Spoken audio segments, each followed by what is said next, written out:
mahalaga na bago tayo mag-cleanse, ikaw mismo, meron kang personal relationship kay Jesus. Kasi, kung magiging ritual lang po yung pag-cleanse or yung pagbe-bless, wala din po siyang pinakaiba dun sa mga sinasabi nating demonic practices. Hindi po ito ritual, hindi din po ito tradition. So, ang difference po ng house blessing and house cleansing is from the word itself. Cleansing, blessing.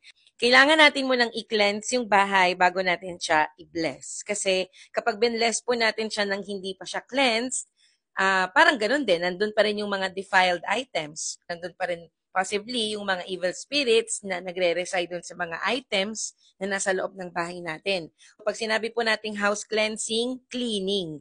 Hindi lang po to cleaning na yung parang naglilinis tayo ng sahig, nililinis natin yung mga basura, pero it is also cleansing the house or yung mga naging open door, mga items na nagpapasok ng mga evil spirits inside our house na malimit ay hindi natin alam na doon pala. Dahil pala doon sa mga items na yon, kaya may heaviness, kaya may sakit, kaya may kaguluhan, kaya may kabigatan, kadiliman sa loob ng mga tahanan natin.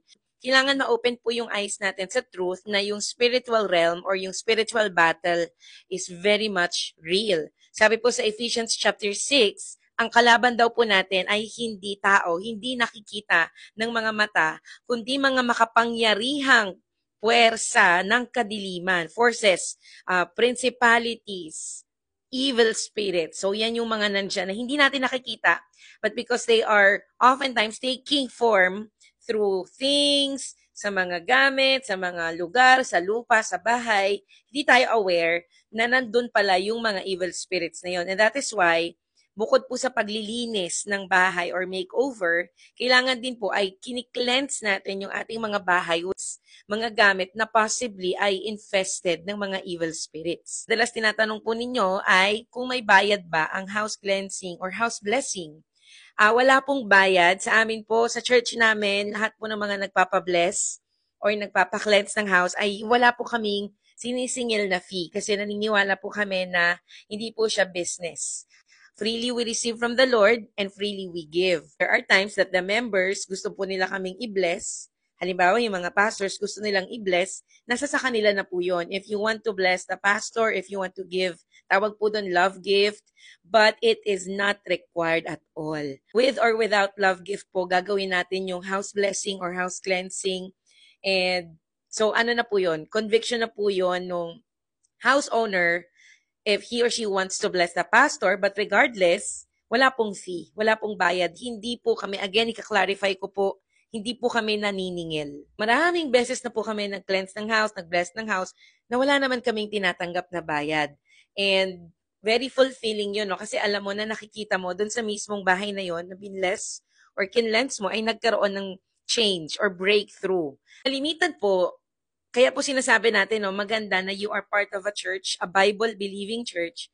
Kasi usually nga po, if you're a member of a Bible-believing church, meaning naniniwala kay Father, Son, and Holy Spirit and sa Bible, and naniniwala sa deliverance and inner healing, most likely, meron din po kayong covering ng pastor ninyo na yung pastor po ninyo ang magbe-bless or mag-a-anoint ng bahay ninyo. Tuturuan niya rin kayo paano kayo mismo yung matutong mag-anoint or mag-bless kapag kailangan. And also, yung house cleansing nga po na sinasabi natin. Meron din po sa inyo nagtatanong paano i-dispose yung money tree, yung mga pampaswerte. So, kung kaya pong sunugin po ninyo, lalo na po kung mga gawa lang naman yan sa paper, sa mga madaling masunog na materials. Pero kung hindi po siya ganon, ang pwede nyo pong gawin is basagin nyo. Kung glass po yan or nababasag siya, pwede nyo po siyang i-break. And then, or sirain ninyo or parang putulin ninyo para hindi na po siya magamit. Worst comes to worst, pag hindi po talaga siya kayang sunugin, ibasagin or sirain, i-dispose na lang po natin, ibalot nyo po siya sa plastic or sa papel, and then make sure na hindi nyo na siya ipapasa sa iba pang tao. Like, dispose nyo sa garbage truck, ganun, or garbage can, na kukunin talaga ng mga basurero, ay tatambak na sa dump truck. And it's also important that you pray over the items na tatanggalin nyo po sa inyong bahay. So, sample prayer po is pwede nyo sabihin na ngayong araw na to, Lord, sinasabi ko na pinuputol ko na ang aking ugnayan or pakikipag-partner. Pagtitiwala ko sa mga bagay na to, para tulungan ako. Lord, patawarin mo kami na dito kami nagtiwala. Halimbawa, sa pampaswerte ako nagtiwala. Lord, I repent and I confess na pinapasok ko ito at dito ako humingi ng tulong for financial provisions o kaya naman sa healing pag may sakit, dito ako tumatakbo. So, pwede mong sabihin yun, Lord, I repent and I confess sa pagpapapasok ko ng mga items na to sa aking tahanan.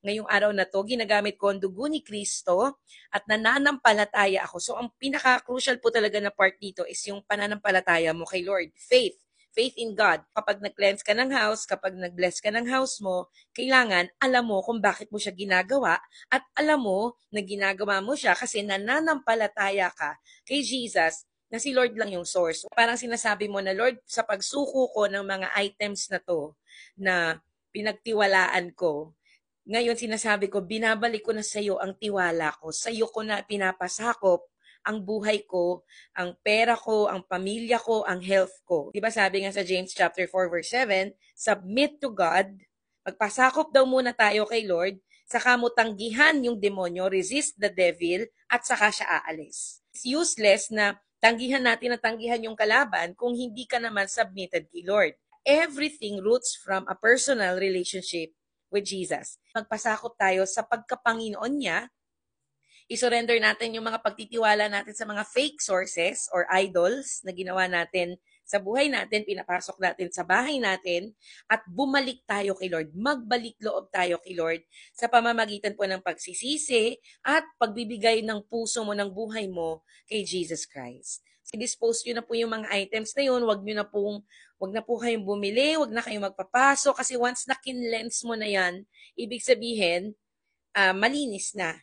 At kailangan mong punuin yung bahay mo ng mga tamang bagay. So sabi sa Bible, kapag nag-cleanse daw ng house, pinalayas mo yung mga demonyo, aalis yan. Pero kapag nakita nila na, ay, malinis na ulit yung bahay, gugustuhin nila ulit bumalik. Kung aalisin natin yung mga demonic items in our houses, kailangan palitan nyo po yun. Mag-pray kayo every day, mag-praise and worship kayo, magpatugtog kayo ng mga worship songs, magbasa kayo ng Bible, i-declare nyo yung word ni Lord, mag-anoint kayo ng inyong mga houses, para kapag tiningnan nyo ng devil at nagtangka siyang bumalik ulit, hindi niya na yun pwedeng pasukin. Pag may inalis, palitan mo or punuin mo ng mga tamang bagay. Papuri sa kanya.